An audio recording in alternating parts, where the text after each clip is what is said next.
د هر قسم اسلامی کیسټو د ملاويدو پتا یاد ساتئ. ایوب اسلامی کیسټ مرکز د قصه خوانی بازار شاته پیښور خار. الحمد لله نحمده ونستعينه ونستغفره ونؤمن به ونتوكل عليه ونعوذ بالله من شرور أنفسنا ومن سيئات أعمالنا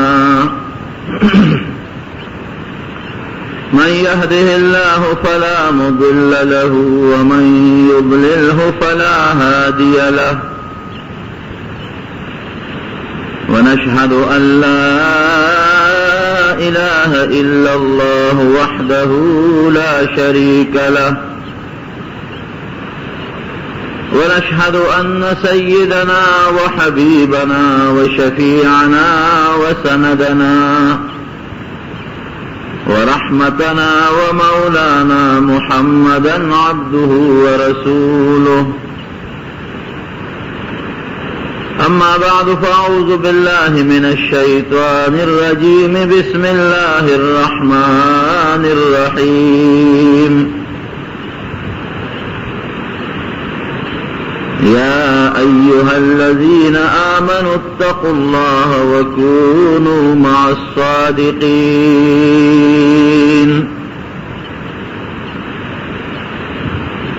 رب العالمين قرآن حکیم کی فرمائی شہد ایمان خاوندانو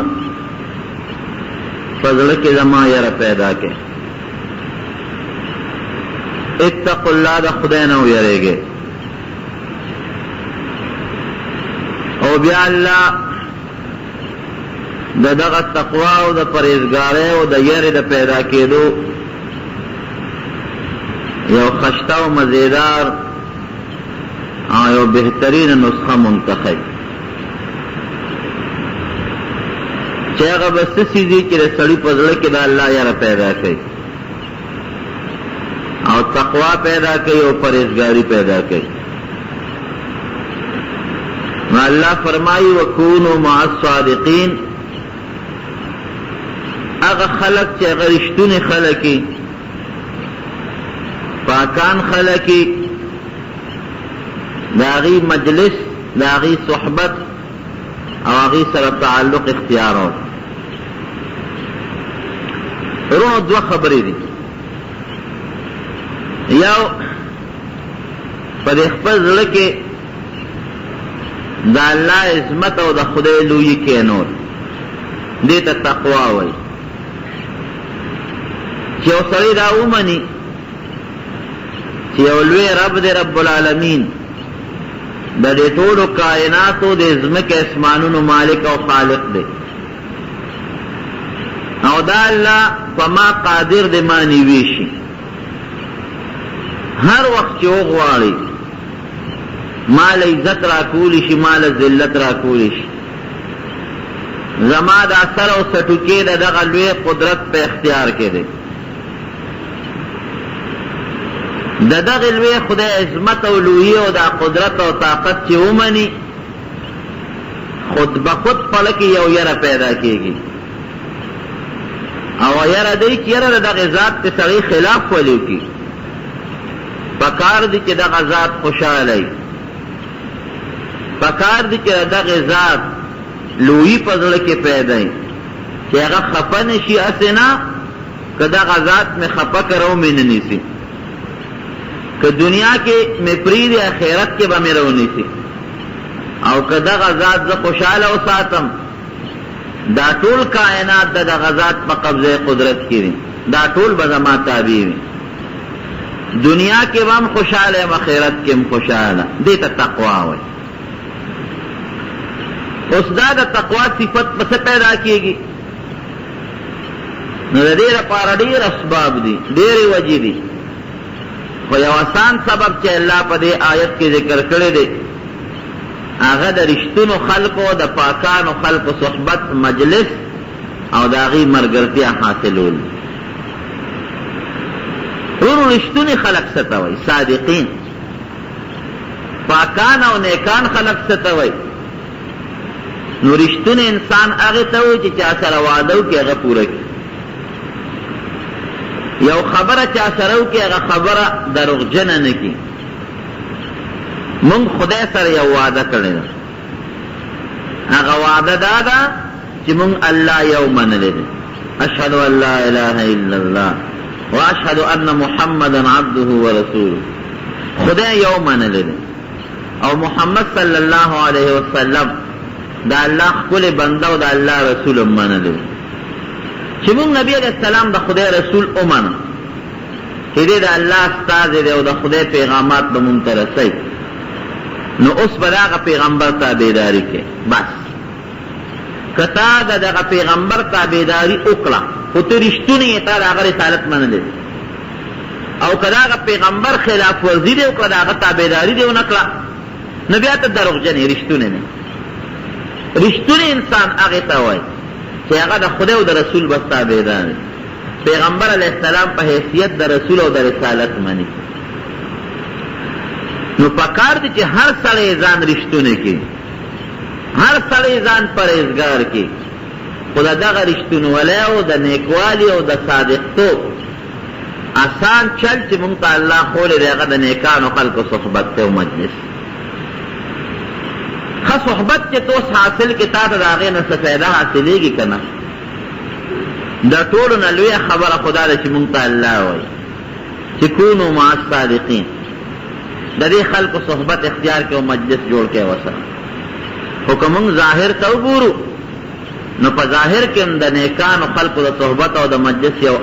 اثر پیدا کېږي. نبی کریم صلی الله علیه وسلم یې په خپله مثال ورکوي، وایي د ښه مجلس او د بد مجلس مثال داسې دی چې یو سړی یو عطاري سره کښېني، عطر فروش سره، دا د ښه مجلس مثال دی. نو یا خو دا دی چې د هغه عطاري نه به لږ عطر والي، که عطر ترې وانخلي هغه به خپل یو لامبه درکړي غوږ کې به یې کښېږدي، او که داسې هم ونه شي نو بل له به عطر اچوي یو څاڅکي به در باندې ولګي. اکه دا مو نه شي نو هغه ګنټه نیمه ګنټه خو د خوشبویه مجلس کې تېره کړه.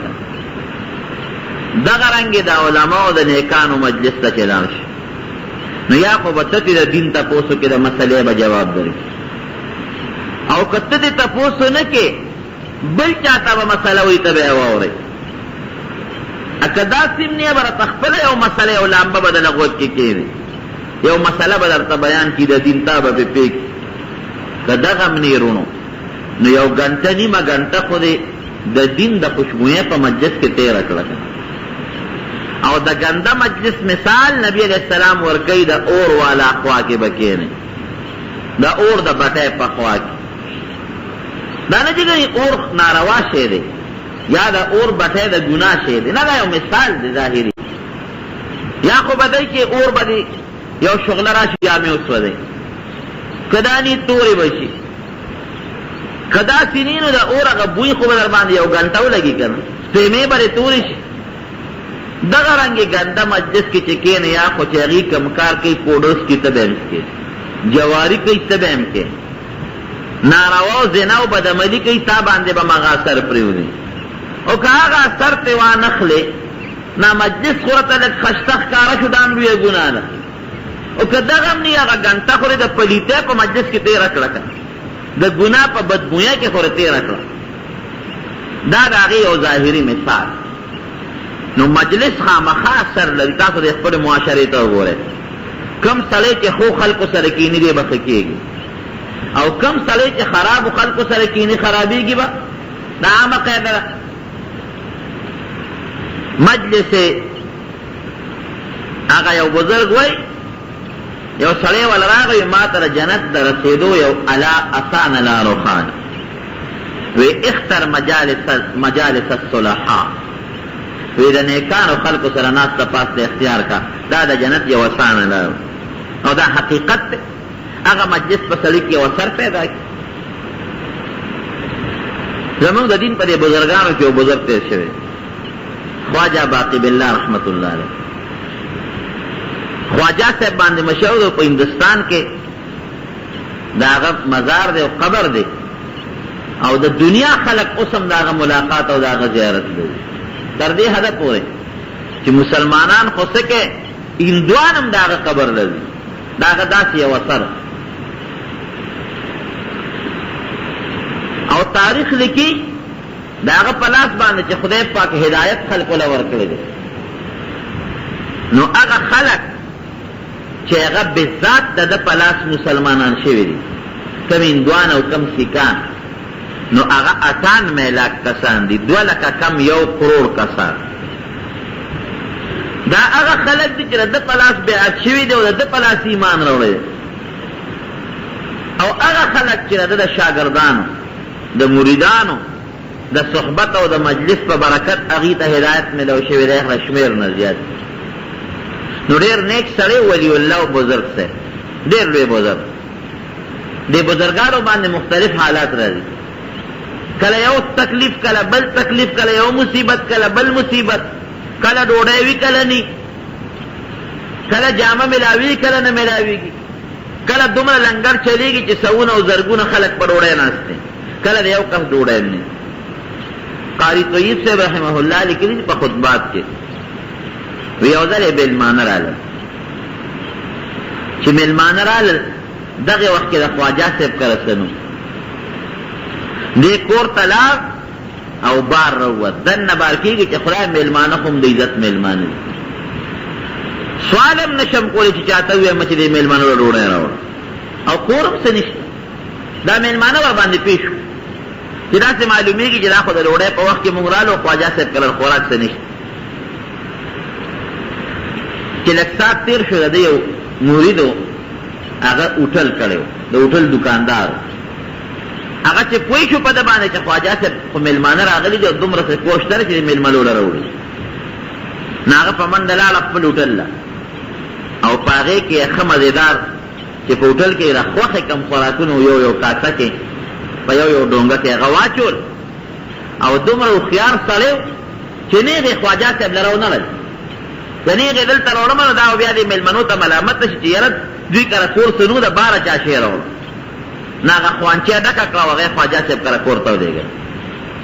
راغی جومات ته خانقاه ته راغی وی صاحب تاسو له کور ته ورشئ خواجه صاحب پېښ چې کور ته راغ بیبي ورته وویل چې دا خوانچه چا رالېږلی ده وی شابه راکړه هغې د هغه اعلی خوراکونو او ترکارو سره د اوچته کړه میلمنو ته یې مخکې کېښود سترګې اوچتې شوې خوشحاله چې دا خو مونږ کره څهونه او مفتو کې خدای پاک دومره سامان راوړ او هر قسمه خوراک پکې د هوټل کې تیار شوی دی میلمنو ډوډۍ وخوړه ښه په عزت رخصت شو چې رخصت شو خواجه صاحب هغه خپل مرید ته وایي هوټل والا ته وایي دې خوا راشه اوس دې خوشحاله ده او د دې بزرګانو د خولې نه بعضې وخت یو خبره غیر اختیاري وخېږي هغه خدای پاک پوره کوي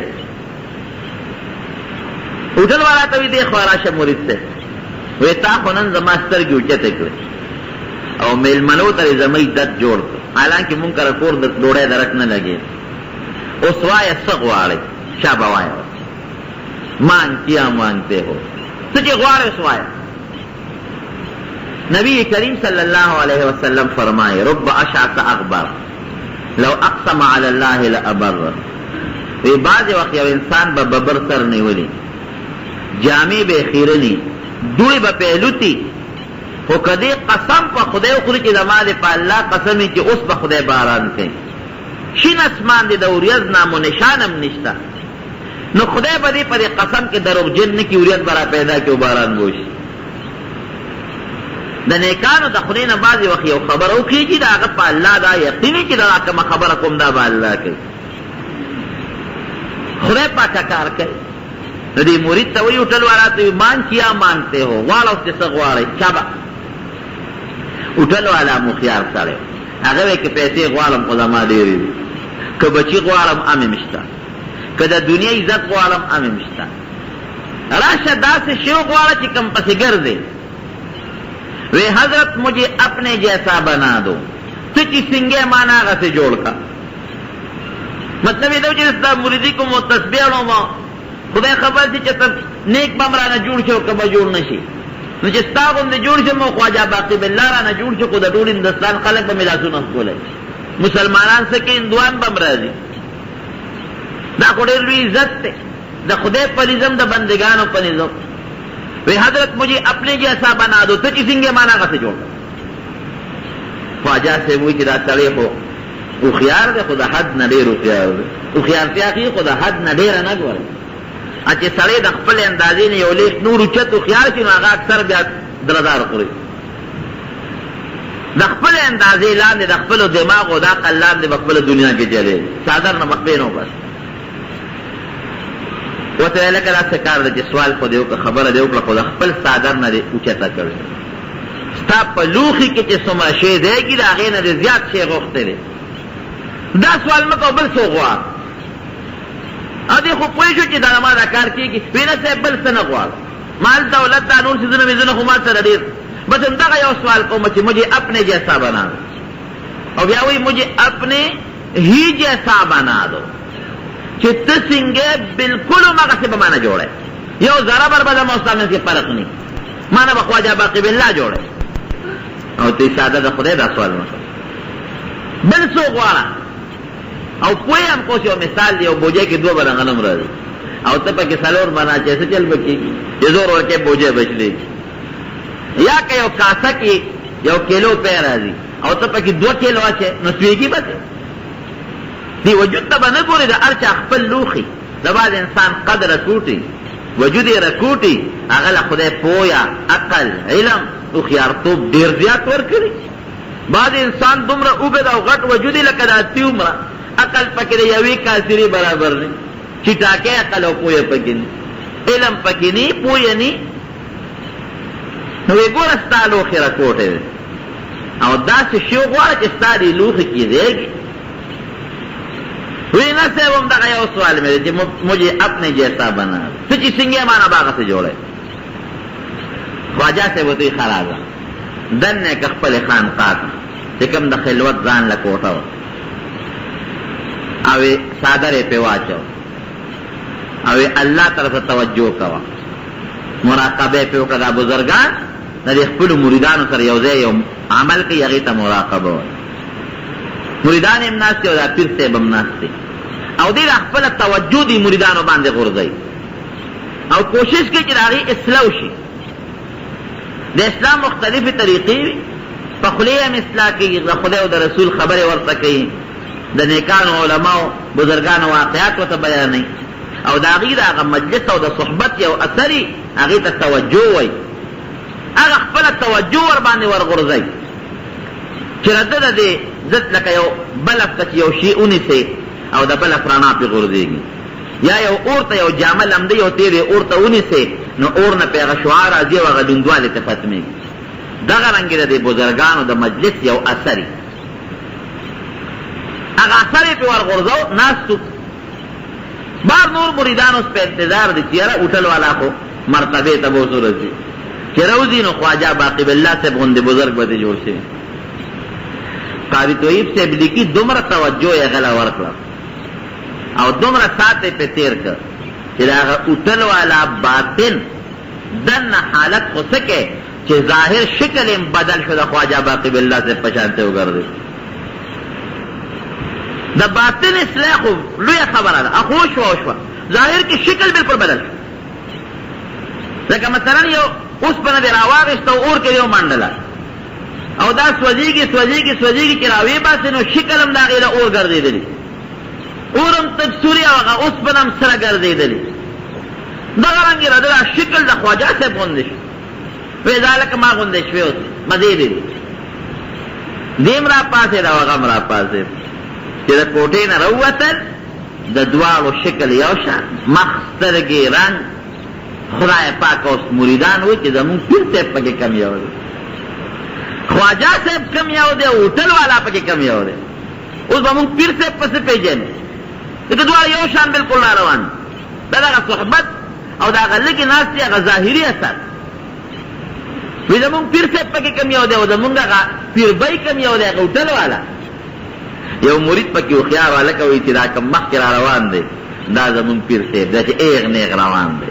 او چې دا کم یو خپه داسې وړي او بل اوچتی او سر یو طرف ته وړي او بل طرف ته وړي د هوټل والا دی د پر سر دونه بوج پروت دی لکه چا د چې دوه منیزې بوجۍ په سر کې او کله کوږ روان یو خو کله بل خوا روان دا هغه هوټل والا دی خبرې یو شان شکل یو شان ادا یو شان ګرځېدل یو شان وی موږ خپل پیر په دې پېژنو چې دا نیغ روان دی کم او چې دا کم کوږ ګرځي لکه لوی پن چې په سر یې دا هغه هوټل والا دی واقعي همغسې شوه قاري طیب صاحب د علوم دیوبند محتمم تېر شوی د ریلوې بوزن او وایي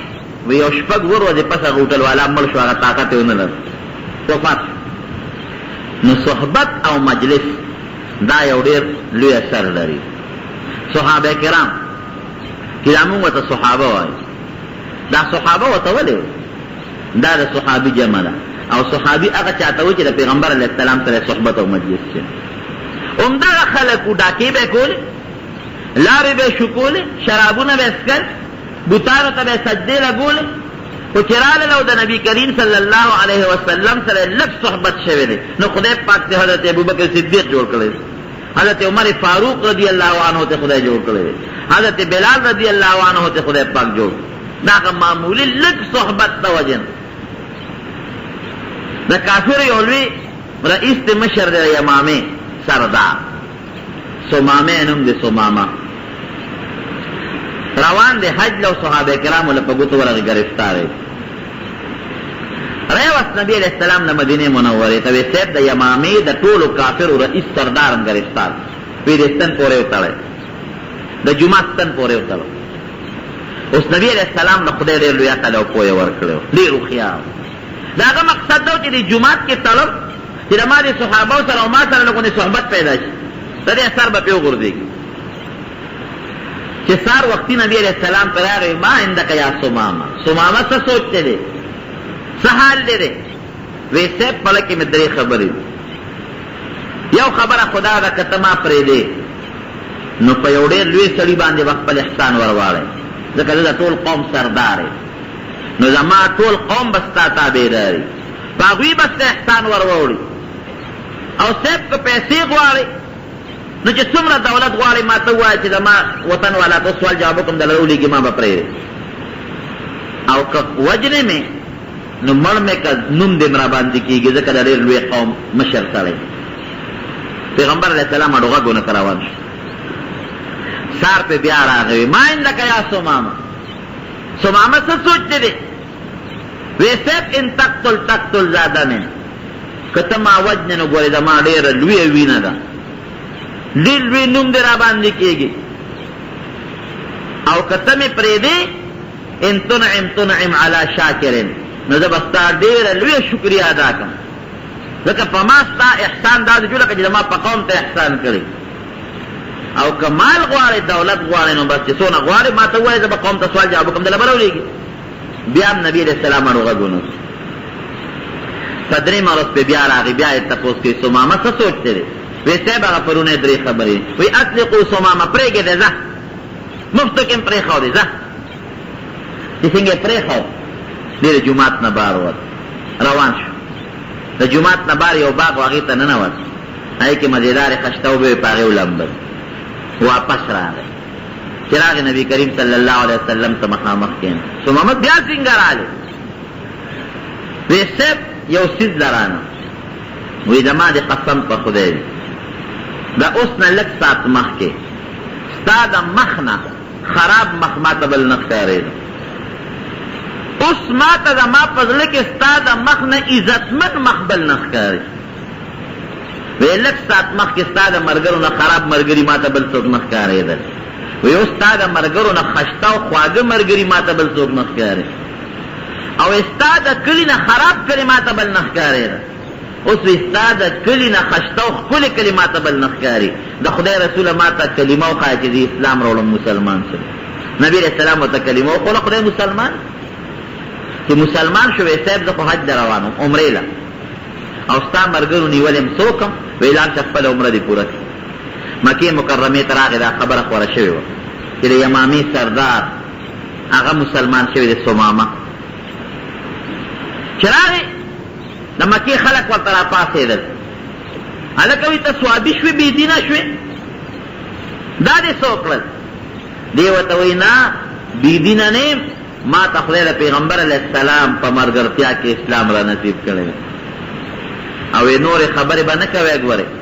وی قسم دې که نور یم ګډې وډې وې نو زما د وطن چې څومره غله راځي یو دانه به هم د نن نه پس دله ګورې نه راځي لکه مکې مکرمې ته چې څونه غنم به راتله د دله کلي نه به راتله مکه مکرمه خپله غرۍ د علاقه د غنم پکې نه کېږي جوړه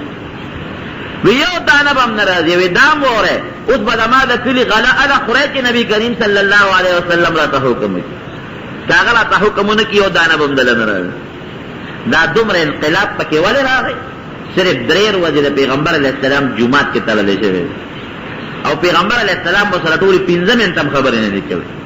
دا د هغه معمولي صحبت اثر صحبت کې چې کوم اثر دی په ناست او په مجلس کې چې کومه فایده ده دا په ډېرو سکولونو او کالجونو کې نه حاصلوي که بچې دې بوته او تا په سکول او په کالج کې هم داخل که او ښه تعلیم دې ورته وښو یا دا زوی ستا د دین کتابونه راوالی وغه ګوري په یادو لګیا دی او د اردو کتابونه او د پښتو ګوري خو چې دی یو 10 منټم یو نیک انسان سره یو بزرگ سره او عالم سره کېناست د ژوند کې چې په هغه 10 منټه کم انقلاب راځي قسم دی که په کلونو په هغه سکولونو او کالجونو کې یا په هغه کتابونو کتو کې هغه انقلاب راشي دا خو د جاندار مخلوق اثر د بېجان درته وویل یو آسان مثال دله درکم دی جماعت کې دا لوښه پرته ده دا واښه دا لوښه د دې شړو مړو علاقو نه د دې پټو نه تاسو راوړی دا خلک اوري بیا د څاروو خپو ته اچوي داسې ده که نه ډیران کې خلک غورځوي خلک یې بلوي څاروو ته اچوي او سوټې پې جارو کوي لیکن دا لوښه چې جومات ته راغله او د جومات سره صحبت اختیار که تاسو پې د پاسه مونځ هم وکړه ځکه نه دا لوښه دې اوس څوک د څاروو خپو ته واچوي که دا دې څوک غوجل کې اوس غورځوي یا یو رومال دې تاله دکاندار نه واغېست خلک پې پوز هم پاکوي او دسن پې وچوي ماشومان هم پې پاکوي د ماشوم ورونین پې جوړوي لیکن که هغه رومال تا راوست او د قرآن حکیم نه دې ته وکړ د قرآن سره لږ صحبت پیدا شو زه اوس پې پوزه پاکه اوس پې اودس مات که چې ټکه کافر شي ولې ځکه دې رومال دا صحبت او مجلس د خدای د قرآن سره پیدا شي یا بل مثال درته وویم جامو کې خلک د کافرو دا ګولې چې دا سپین هسې په صندوق کې د کافرو ګولې پرتې جامو پورې دې مګلې نه که تا هغه جامې راوالې او ته یې واغوندې ستا د هغه جامو نه هغه بوی ځي که نه ځي دا د هغې هغه اثر یا عطر دې راواغېستل بکس کې دې کېښودل ګلاب دې راواغېستل او بکس کې دې کېښودل بیا تا هغه جامې واغونده د هغه ګلابو بوی به دې ځي نو چې کوم څیز بېجان څیز دی عطر دی کافور دی گلاب دی لوخه ده د دې څیزونو د ښه څیز سره یو تعلق او یو مجلس پیدا شي هغه پکې اثر کوي نو چې نیک مسلمان د یو بزرگ نیک مسلمان سره صحبت او مجلس وکړي هغه څنګه اثر نه کوي مالک ابن دینار رحمت الله علیه بزرگ تیر شوی د په زمانه کې د مجوسیت یو دور هغه زمانه کې د کفر مختلف قسمونه مجوسیان هغه خلک دي چې هغې اور ته سجدې لګوي د اور عبادت کوي یو لوی مجوسي و هغه دومره زبردست عامل و دا سحر او جادو مادوی مزده و چې هغه د بادشاه مجلس قبضه کړی د بادشاه مجلس ته ځان رسولی او بادشاه دی دا عقیده پیدا کړې وه چې دا اور زمونږ خدای را و د عبادت مکو مالک ابن دینار رحمت الله علیه خو پوه شو چې دا سړی خو د بادشاه دربار ته ځان ورسو اوس هم ګورې دا قاعده ده بیدینی چې په ملک کې خورېږي داسې نه چې خورېدی تر څو چې یو وزارت یا صدارت قبضه نه کړي بیدینی چې کرسی ته ورسېده په اسانه خورېږي چې کرسی ته دې رسېدلې نه خورېږي اوس هم دا بیدینه خلک لاړ شي او د بادشاهانو وزیرانو او د دغې خلکو هغه تقرب او نږدېوالی حاصل کړي نو د هغې په ذریعه بیا په منډه منډه خورېږي نو دغې بدبخت هم دا خپل زهر د بادشاه د وخت بادشاه ته وروسو مالک ابن دینار رحمت الله علیه عالم هم هوښیار بزرګ هم اب پوه شو چې دا خو به ټول نظام د مجوسیت شي ټول خلک مجوسیان کېږي ورغی هغه بادشاه صاحب دا لرکه بادشاه ورته وی ولې لرکه وی دا کافر دی مذهب یې غلط دی وی ته راشه هغه سره بحث وکړه که تا هغه پړ کړ نو بس زه به د ځان نه وشړم لر به یې کوم بلکې د هغه دین او مذهب به ختم کړم او که هغه دې پړ نه که کېدي چې هغه په حق وي نو ته په ما هغه سړی ولې لر کې او مجوسي مې اعلان کړی وی چې څوک ما ته په غلطه وي او ما ته کافر وي را دي چې دا مسلمانان ما سره د مناظرو کې مقابله دې را سره وي خلک هم پریشان مالک ابن دینار رحمت الله علیه ډېره ښه د وخت پې مقرر ټیم یې پې مقرر هغه ټیم نه ډېر لوی علما او مسلمانان هم راغلل مجوسي هم راغی او د هغه هم بلا ملګري راغلل بادشاه هم ناست د بادشاه دربار کې دا مقابله شروع خبرې ترې کېږي هم چالاک و ډېر زبردست یو ټکې پکې دا د خولې نه د مالک ابن دینار رحمت الله علیه وخت وی لکه ته د اور ولې عبادت کې څه چل وی زه د ځکه عبادت کوم چې دې مونږ له ډېر لوی خیر راکوي ډوډۍ راله پخوي که دا اور نی زمونږ ژوند نه چلېږي زمونږ کاروبار نه چلېږي او بل دا دی چې دې اور سره مونږ تعلق جوړ کړو چې دا بیا وروسته سوځوي نه اوس د سجدې ولګو نو بیا چې پکې پرېوځو سوځوي به هم نه مالک ابن دینار رحمت الله علیه څو کاله د دې اور عبادت وکړو ورته وی اویا کاله یا شپېته کاله نو بس تا خو به سره دوستانه جوړه کړي وی ځکه نو اوس پکې لاس ومنډه چې شپېته اویا کاله تا د سره دوستانه جوړه کړه لاس پکې ومنډه نو که لاس یې ستا نه سوځو نو دا بیا سته په حق او که کمبخته اوس دې لاس سوځوي اویا کاله ستا ورسره دوستانه جوړه نه شوه نو خدای خبر سبا مرې که بله ورځ مرې قیامت کې به دې څنګه بچ کېږي او ته څه وایي هم پوره هوښیار وی تره چې عبادت کې مجوسي وي مالک ابن دینار ته وی زه د دې اور د مالک د دې د رب وی ستا څه خیال دی چې دا اور د چا په قبضه کې دی وی د هغه خدای د دې تو او مړه کول او بلول د هغه په اختیار کې دي وی تا څو کاله د دې اور د خدای عبادت وکړو شپېته اویا کاله مثلا نو وی تا خو به د دې اور د مالک سره دوستانه جوړه کړي که نه وی او نو وی تا هغه د اور مالک ته ووایه خدای ته چې دا اور راته شړ که تم پکې لاس ومنډه که نه پته به ولګي چې ستا لاس سوځوي که نه سوځوي چې ته ما ته وایې تا اور سره دوستانه جوړه کړې نو تجربه پې وکړه چې لاس سره سوځوي که نه زه تا ته وایم چې تا خو د اور مالک سره دوستانه جوړه کړې ده ته هغه ته ووایه چې دې اور کې درته فرق پیدا کړي چې لاس ته سوځوي که نه سوځوي خدای پاک اوس پسې جواب ورکړي اوس مسلمان خو په دې نه معلومېږي چې اور به الله سوځوي دا به مسلمان نی او که سوځوي مسلمان به نه وي او که نه سوځوي مسلمان به خیر د مالک ابن دینار رحمت الله علیه بروسه خو په الله وی لکه یو چل کړو راځه اور به لوځم پکې لاس باندې تم پکې ومنډه زه د اور د مالک عبادت کوم سره د اور عبادت کې که زما لاس یې وسوځو زه په حقه نه او که زما لاس یې ونه سوځو زه په حق که ستا هغې وسوځو ته به په باطل او که ستا لاس یې ونه سوځو ته په حق فیصله په دې هغه هم یو ډېره ښه ده میدان ته شه بادشاه وی دا خو اسانه فیصله اور یې صاحب بل چې اور یې بل که مالک ابن دینار رحمت الله علیه پکې لاس ومنډه مجوسي هم پکې لاس ومنډه مالک ابن دینار پکې لاس منډي وي ګوره که نه لاس مجوسي وي زما دې ته ګوره دا هم نه سوځوي خدای پاک چې دې لاس راوباسي هغه هم راوباسي چې دې لاس ورمنډي هغه هم پکې لاس ورمنډي حیران شو خلک هم چې کوم یو په حقه دی که دې په حقه د هغه لاس ولې نه سوځوي او که هغه په حقه د دې بل لاس ولې نه سوځوي بادشاه حیران دی او مالک ابن دینار چې څنګه لاس ور ومنډي او ښه پکې لاس غوپه کړي چې ګوره که نه نه سوځوي ویښتې مجوسي وي زما دې ته وګورې د دم ویښته نه سوځي ما پکې د دې ترخه پورې ورغیب که ځه زما لاس ته وسوځي لاس نه دواړو د اور نه لاس راوویست فیصله ونه شو یو وی زه په حق یم د هغه ملګرو وی دی زنده باد بل وی زمونږ دا په حقه دی زنده باد د هغه لاس یې ونه سوځو مجلس خور شو چې بیا به بل وخت مقرره اوس فیصله ونه شو مالک ابن دینار رحمت الله علیه چې کله کور ته لاړ د شپې خدای ته په ژړا شو وی خدایه ما ته پته ده چې زه په حق یم او ته زما رب او مالک یې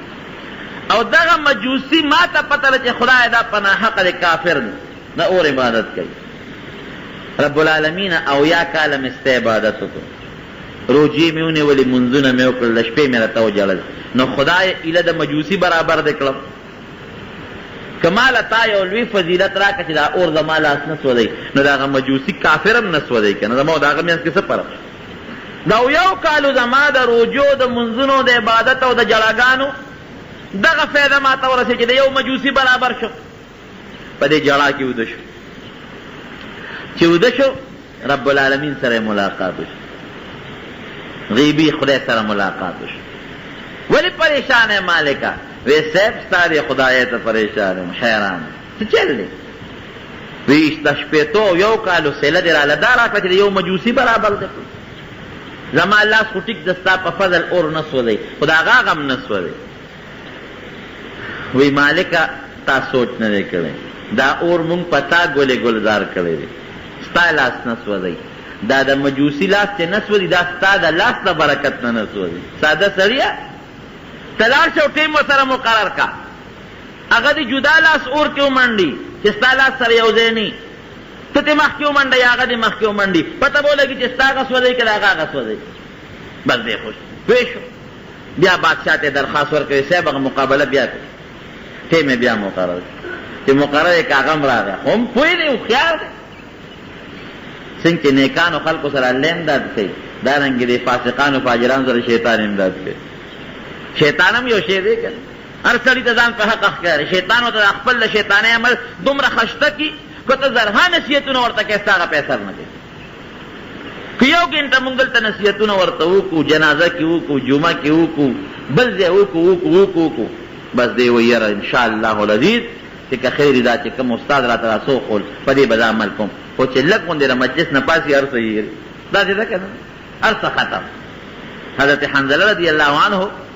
پلار باندے روان دے، حضرت ابوبکر صدیق رضی اللہ عنہ پا مخوانا دیر جات پریشانو. حضرت ابوبکر صدیق نافق حنظلہ ویسیب حنظلہ گڑوڑ شوے دے زما پڑکی دا منافقے و دا نفاق دا گڑوڑ والے سر پیدا شوے دے. ولی حنظلہ تو سو وجہ وی کہ دا نبی علیہ السلام پا مجلس کے ناسیو نوی جنت او دوزخ را تا مخامخ پستر روخ کر بل شانیو او چې د نبی علیہ السلام د مجلس نه پاسو د خزو د بچو سره یوځای شو نو بیا هم هغه حالت نی بیا هم دنیا را مخکې نه جنت را یاد او نه دوزخ را یاد. د هغه مجلس کې یو شان یو چې کور ته لاړ شو بل شان یو. حضرت ابوبکر صدیق لکه دا خو زمونږ هم حال دی، مونږ هم چې نبی علیہ السلام سره ناست یو طبیعت هم بل شان د خدای نه یریږو جنت دوزخ راته په مخامخ ښکاري او چې د هغه نه ځان نه شو بچو او ښځې سره یوځای شو بیا هم حالت بدلي. زچ ورشو نبی علیہ السلام رال النبی کریم صلی اللہ علیہ وسلم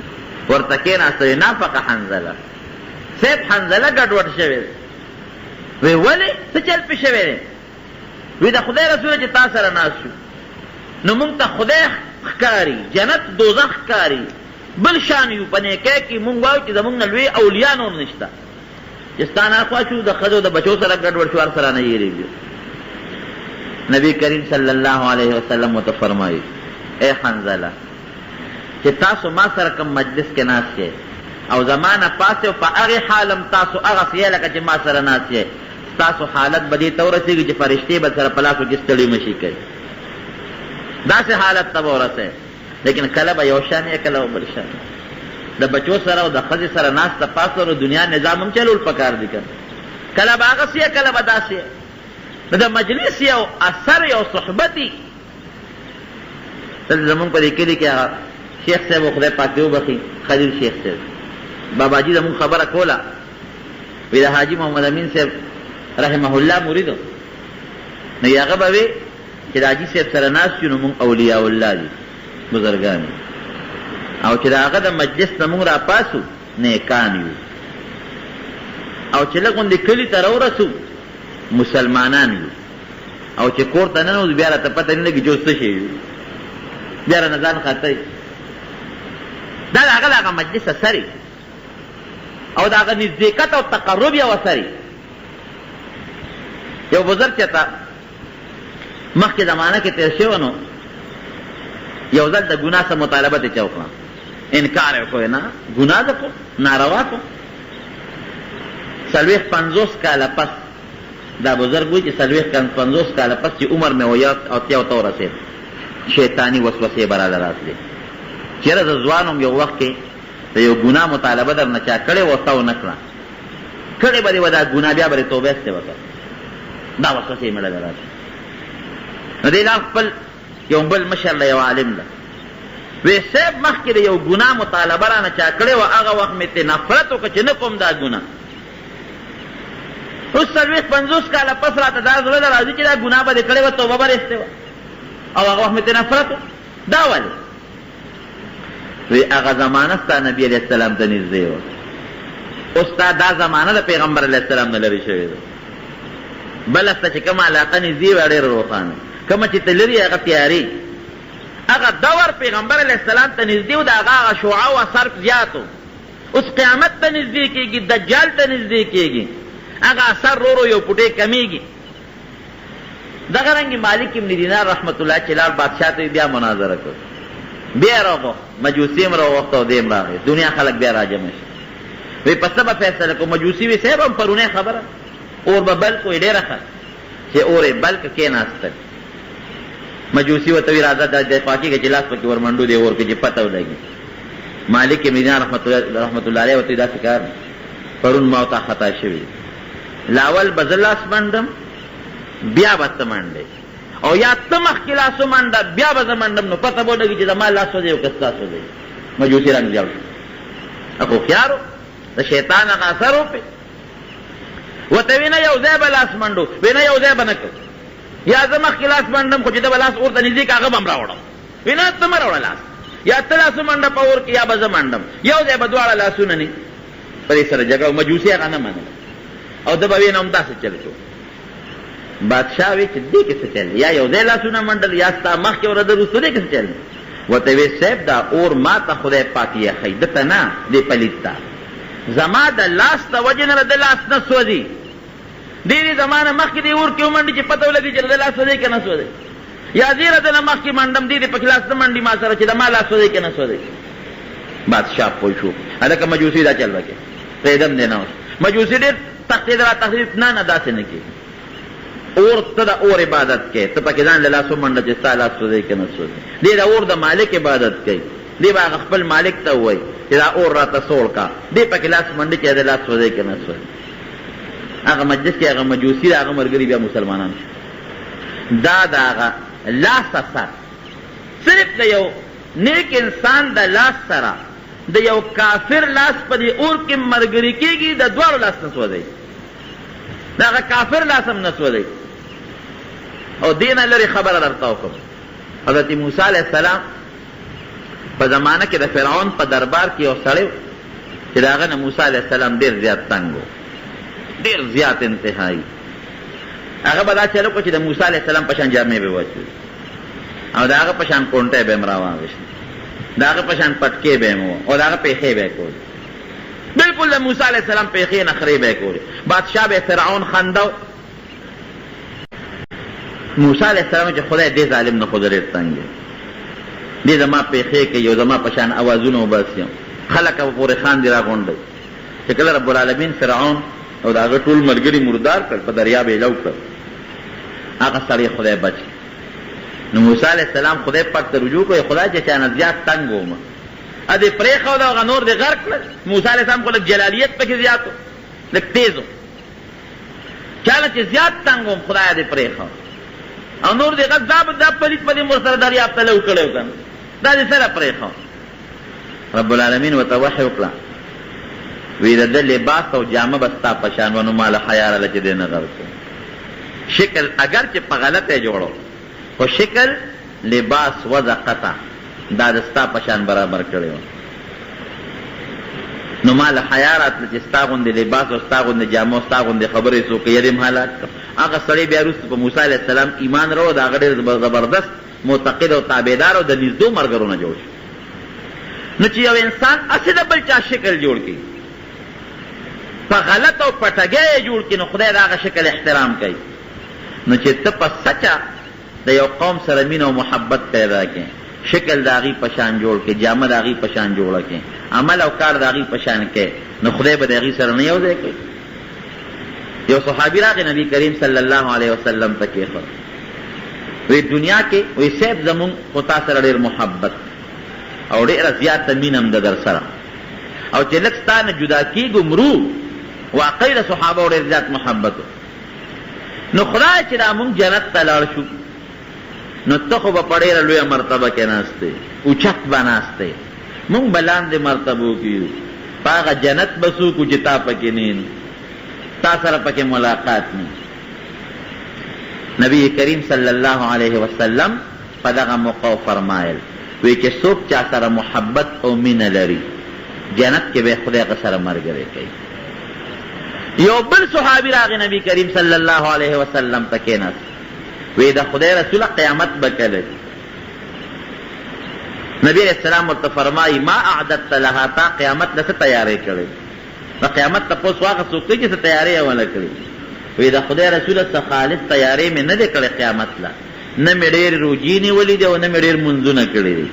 او نه مې ډېرې نیکۍ کړي دي. یو څیز مې دی چې انی احب الله ورسوله، د خدای او د رسول سره مې مینه شته. نور روجې او دغه څیزونه مې ډېر کم دي، منځونه. نبی علیہ السلام په دغه موقع وفرمایل المرء مع من احب، سړی به د هغه چا ملګری چې چا سره مینه محبت لري. دنیا کې چې چا سره مینه خدای به د آخرت کې هغې خلکو سره ملګری کوي، او چې دنیا کې د چا سره بغضي آخرت کې به خدای د هغوی نه ساتي. دا د پیغمبر علیه السلام وینا ده او دا مضبوطه خبره هم ده. د عقل سره سمیم خوري. نو چې نیکانو خلکو سره مینه کې آخرت کې به هم خدای هغوی سره ملګری کوي، دنیا کې به هم د هغوی غوندې کردار ستا خدای خپل کړي، د هغوی هغه اثر به خدای پتا قایم، د هغوی په شان کار به ته شروع کړي. تاسو د خپله معاشره کې وګورئ څومره خلک چې پوډریان دي یا زناکار بدعمله دي یا جوارګر دي مثلا یا غلا او ډاکومار دي مثلا. دوی د دې زناکارۍ او د دې غلا او د دې نارواو چې ته سکول کالج کې تعلیم حاصل کړی ځای که کوم سکول کې دوی ته دا ښودنه شوې ده چې زناکاري کوئ؟ کوم سکول او کالج کې دوی ته دا ښودنه شوې ده چې تاسو پوډر څکئ، تاسو دا ناروا کوئ؟ کوم ځای کې دا زده کړي؟ نه چې ته د دې څیزونو سکول شته، نه کالج شته، نه چې ته یونیورسټي شته، نه چې ته مدرسه شته او نه چې ته درسګاه شته. دا چې دا خلک پوډریان غلط بدعمله زناکار دي، دا د څه د وجې نه؟ دا د غلط مجلس د وجې نه. ګنده مجلس کې کینی، دا هغه ګنده مجلس اثر پې د پاسه واقع شي. هغه مجلس د زناکارۍ وي د باندې هغه اثر شي، هغه د جوارګر وي هغه اثر پې شي، هغه ډاکومار وي هغه اثر پې شي، هغه د بېدینه وي هغه اثر پې شي. او که یو سړی په ښه مجلس کې کېناست، نیکان خلک د هغې سره کېناست، هغې خپل مونځ کوي چې د مانځه وخت چې دی به داسې نه کوي چې کور ته به دی به موددو کې په مانځه به ورسره ودرېږي. هغې ذکر کوي، الله یادوي، دی به هم خدای یادوي. هغې د خدای او د رسول صفت کې دی به هم د خدای او د رسول صفت کوي. نورونو صحبت او مجلس دا تاثیر لري، او د صحبت او د مجلس ته وجې نه سړی ګورې کمال ته رسېږي. نیکانو خلکو سره مجلس او صحبت کوي، هغې سره کښېنئ. د هغې چې د مجلس کوم اثر دی هغه به خامخا پتا کېږي. هغې علماو سره کښېنئ، د دین څه خبرې به ترې زده کړئ، څه مسایل به ترې زده کړئ، د خدای او د رسول خبرې به اورېله کې به ته یاره پیدا شي، تقرب الله خدای ته نزدېکت به پیدا شي.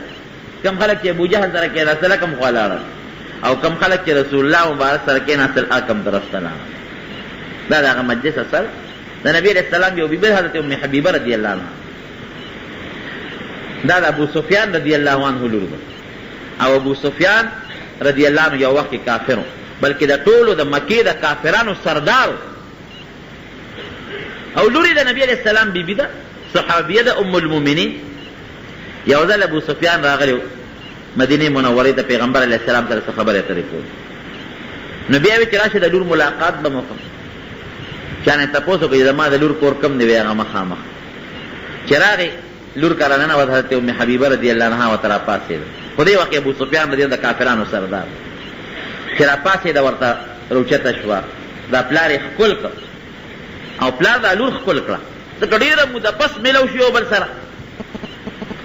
او د ډېرې خوشحالۍ نه یو بل ته وژړل. بعضې وخت کې د خوشحالۍ نه سره ژړا ول. نو په کور کې یو پوزکۍ پروت و د کجورو د پاڼ، زوړ پوزکۍ و، بل څه کټونه مټونه نو. نو حضرت دا ابو سفیان صاحب چې دی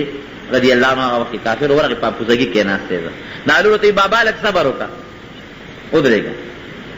نو دا لاړه پوزکۍ یې ترې غونډ کړه، داسې یو بله ریښه غوندې پرته وه په دې کښېنه، او ورته یې بچې دا ولې تاسو پیغمبر دا عقل او دا دین ښیي چې د پلار سره به دا چل کوئ؟ پکار خو دا وه چې دا پوزکۍ غونډ وې او زه راغلی وې ما ته به یې خور کړی. نو خو کولاو پروت و، نو ما نه دې ولې غونډ کړ؟ تا د ما بېعزتي وکړه، تاسو ته خپل پیغمبر دا ښیي. وی نه بابا زمون پیغمبر مونږ ته ډېر ښه عقل ښایي، مونږ ته د مور او پلار داسې آداب راکړي چې په یو دین کې نشته. د پلار به قدر کوئ، د مور به قدر عزت کوئ، اگر که د مور او پلار ستاسو کافران ولیني. نو عزت دا و چې د ما نه دې پوزکې غونډ کوه، هغه ریښه دې راته واچوله. دا اوس د هغه صحبت اثر ته ګوره. د نبي علیه السلام سره مجلس جوړ شو، هغه عزتمند پلار چا نه چې پیدا دی کافر دی. اوس هغه عظمت په له کې نشته کوم عظمت چې د یو مسلمان سړي د خپل مسلمان مور پلار سره ورته وي بابا خبره دی بلکل درسته، پکار دا دی چې تا ته دلته کې ښې ښې خشته بسترې واچوم، خو شته راکړه نه. او دا پوزکې مې نه ځکه غونډ کړ چې دا د دواړو جهانو د سردار مبارک د ناستې پوزکې، نو زما ضمیر دا برداشت نشي کولی چې ستا غوندې کافر د پیغمبر علیه السلام په مسله د پاسه کښېني، ستا هغه پوزکي ستا پرېښودو ته تیاره نه. بل څه شته نه چې درته واچو، دغه ریښه ده په هغې کښېنه. اوس پلار څونه ښودي، نن سبا خلک د لرې دوست د وجې نه مسلماني قربان کوي، یو دوست د وجې نه مسلماني قربان کوي، هغې خپل پلار دی او څونه عزتمند پلار دی، لیکن د نبي علیه السلام مسله باندې پرېښودو ته نه تیارېږي. دا د پیغمبر علیه السلام د هغه صحبت او مجلس اثر. نورونو صحبت او مجلس دا د تقوا دپاره یو بهترین سبب دی. قرآن حکیم کې الله فرمایي یا ایها الذین آمنوا اتقوا الله، په زړه کې تقوا پیدا کړي، د خدای یره، او د هغې بهترین سبب وکونو مع الصادقین، د رښتینو خلکو ملګری شي. اوس دې زمانه کې د کشر کل نه خلک ډېر زیات فریادونه کوي، څوک د زامنو نه فریاد کوي، څوک د کشرانو وروڼو نه فریاد کوي، او د دې ټول سبب ګورې مونږ په خپله یو، مونږ دا خپل بچیو دا کشران چې ته نیک مجلس ته ونه لېږل، پکار ده چې سار پاسي جومات ته ولېږه، چې در حفظ مدرسې ته ولېږه، چې مازدیګر راشي چې د جومات کې کېناو. دا به نیکان وي ماشومانه، لکه تاسو وینئ که چې کوم قرآن لځي کوم جومات ته ځي، واړه واړه د 1400 1500 کاله لکان یو خشته خشته ګیرې پرېښي، ټوپۍ په سر یې، نه پلار ته کنځل کوي نه مور ته کنځل کوي، مور او پلار ته خوشحاله، او ته ګنده مجلس ته ورخوشې کې پړې په واچې چې کوم خوازونه دي به تپوس د خپل بچي نه کوې، په ګنده ماحول ورسر شي، بیا نه خدای پېژني نه رسول پېژني، نه پړه کې د خدای یره پېژني. نو د ښه تقوا حاصلولو بهترینه ذریعه دا د علماو نیکانو صالحینو مجلس. دیم دې خلکو سره تعلق جوړول، هغې سره خپل موافقت کول، او هغې سره ناسته ولاړه او بد نه ویل،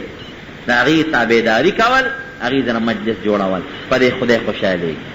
ځکه یو حدیث کې راځي نبي علیه السلام فرمایي، په بخاري شریف کې حدیث دی، وی که چا د خدای دپاره چا سره مینه او محبت وکړه نو ایمان یې ډېر مضبوط او کامل، او که چا د الله دپاره چا سره بغض وکړ نو دم خپل ایمان ډېر مضبوط کامل. لکه یو نیک سړی دی، ته ورسره مینه په دې خیال کوه چې دا نیک دی، د خدای دپاره ورسره مینه کوې، ستا ایمان مضبوط او کامل شي. او یو د دې نیک سړي یو دشمن دی،